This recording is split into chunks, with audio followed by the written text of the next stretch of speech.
সবাইকে স্বাগতম।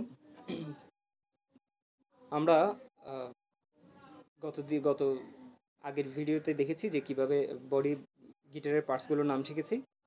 হালকা যেটুকু জানা আমাদের দরকার সেগুলো শিখেছি। আর আমরা স্ট্রিংগুলোর নাম শিখেছি।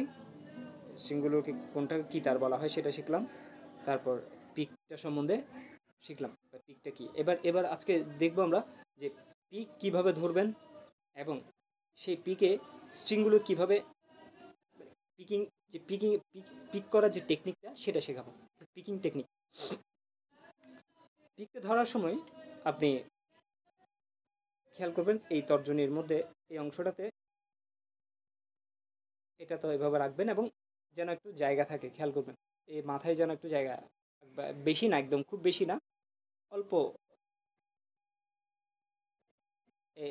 এতটুকু থাকলে হবে। আর এই যে বৃদ্ধাঙ্গুলটা, সেই বৃদ্ধাঙ্গুলটা এভাবে চেপে দেবো, এভাবে চেপে ধরবো। বেশি আস্তে ধরলে আপনার স্ট্রিংয়ে স্ট্রোক করার সময় পিক পড়ে যেতে পারে। আবার বেশি শক্ত করে ধরলে আপনার হাত মুভ করতে পারবেন না। তাই স্বাভাবিকভাবেই ধরবেন, যেটুকু ধরলে সেই হাতে থাকে সেটুকু চেপে সেভাবে চেপে ধরবেন। আর হাতের পজিশনটা এরকম থাকলে এনাফ। এবার আমরা একটু দেখি যে পিকিং টেকনিকটা আমরা কিভাবে করব। স্ট্রিংয়ের ক্ষেত্রে, স্ট্রিং বা স্ট্রোকের ক্ষেত্রে আপনি যখন পিক দিয়ে স্ট্রোক করবেন তখন মনে রাখবেন দুটো টেকনিক, একটা হচ্ছে ডাউন আপ, একটা হচ্ছে আপ ডাউন। কখন আপনি ডাউন আপ করবেন, কখন আপনি আপ ডাউন করবেন। যখন আমি অ্যাসেন্ডিং করব তখন আমি ডাউন আপ করব, আর যখন আমি ডিসেন্ডিং অর্থাৎ নিচ থেকে যখন উঠে আসবো তখন আমি আপ ডাউন করব। যেমন দেখাচ্ছি আপনাকে, একটাতে প্রতিটি স্ট্রিংয়ে আমি একবার একবার করে স্ট্রোক, একবার ওয়ান টাইমস করে বাজাবো পিকিংটা, আপ ডাউনটা। ডাউন আপ, প্রথমে ডাউন আপ, ডাউন আপ, খেয়াল করেন, ডাউন আপ, একই স্ট্রিংয়ে ডাউন আপ। আবার 5 নম্বর স্ট্রিং বাজাবো, ডাউন আপ 4 নম্বর, ডাউন আপ 3 নম্বর, ডাউন আপ 2 নম্বর, ডাউন আপ এবং 1 নম্বর, ডাউন ডাউন আপ। যখন উপর থেকে উঠে আসবো তখন আপ ডাউন, আপ ডাউন, 1 নম্বর 2 নম্বর তালে, এক নম্বর তারে বাজিয়েছিলাম, আবার 2 নম্বর আবার বাজাচ্ছি। 1 নম্বর তারে আপ ডাউন, 2 নম্বর তার আপ ডাউন, 3 নম্বর তার আপ ডাউন, 4 নম্বর আপ ডাউন, 5 নম্বর আপ ডাউন, 6 নম্বর আপ ডাউন। এটা বাজানোর পর আমরা এবার যদি একদম ধারাবাহিকভাবে যদি একটা রিদম, একটা টেম্পো মেনটেন করে যদি বাজে, একটা লয় মেনটেন করে যদি বাজে তাহলে এভাবে আসে।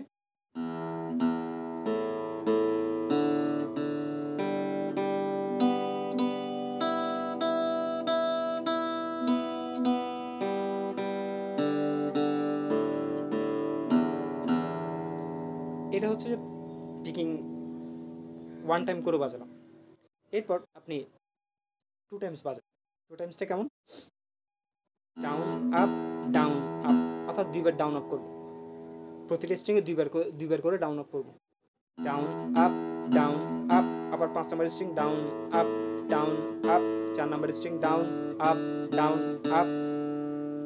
3 নম্বর string down up, down up. 2 নম্বর ডাউন আপ, ডাউন আপ। 1 নম্বর ডাউন আপ, ডাউন আপ। এখন এখন যদি ধারাবাহিকভাবে যদি বাজাই, একদম কীভাবে অ্যাসেন্ডিং এবং ডিসেন্ডিং যদি করে যদি বাজাই তাহলে কীভাবে বাজাবো, বা রিদম নিয়ে যদি বাজাই,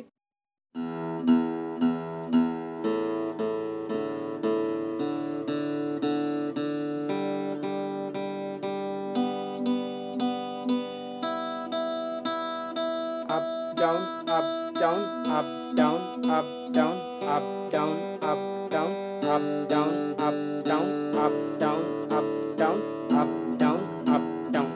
অ্যাসেন্ডিং করার সময় এটা অবশ্যই মনে রাখবেন, আপ ডাউন যেন হয়। এরপর আপনি 3 টাইমস বাজাবেন, 3 বার করে বাজাবো, অর্থাৎ ডাউন আপ মোট 6 বার। এক, down up, down up, down up, down. এরপর 5 নম্বর স্ট্রিংয়ে down up, down up, down up. 4 নম্বর string down up, down up, down up. 3 নম্বর down up, down up, down up. 2 নম্বর down up, down up, down up. 1 নম্বর down up, down up, down up. এরপর যখন descending করবো তখন up down, up down, up down, up down, up down,